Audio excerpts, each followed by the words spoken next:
I felt like I was losing control in a lot of areas of my life, such as, academics and family issues, and so eating was the one thing that I could control.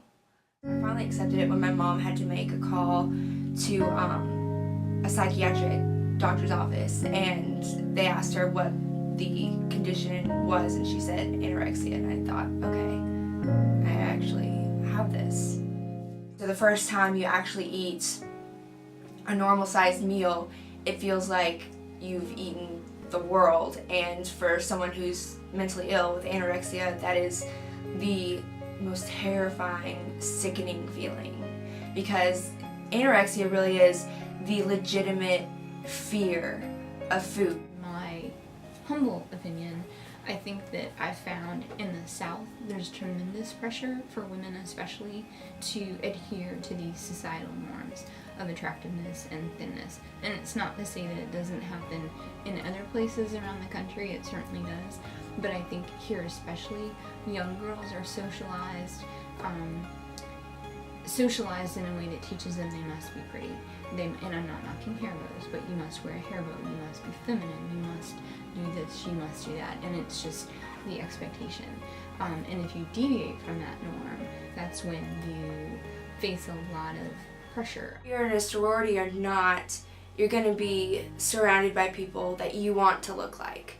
I can just walk down the sidewalk on campus and see a girl, maybe she's in a sorority, maybe she's not, but if she's really thin, then I think, gosh, I wish I looked like her. So I think if I wasn't in a sorority, I think I would still struggle with the issue, but at the same time, I think for the sorority culture, there is a pressure to be thin. That's the thing that kind of scares me or worries me about sororities. I know that there have been, in many of the sororities, they've had different people come in and speak to them to try to educate them. And it's not just them, I mean, it's open to students. But I know that UA recognizes that the Greek population is especially susceptible. But I think, the pressure to be thin, the pressure to be attractive really is even more pervasive than just your group. It's like a societal thing, because that's what we uphold to be the norm.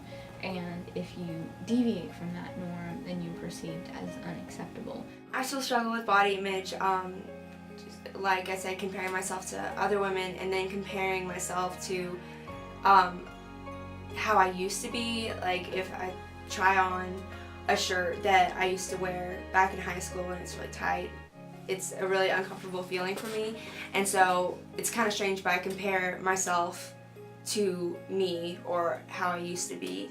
How I cope with it, I spend a lot of time with my friends and my sisters, who, once again, I have sisters that are skinnier than me and sisters that are a little bit bigger than me, and they're all beautiful, and it helps take some of the pressure off.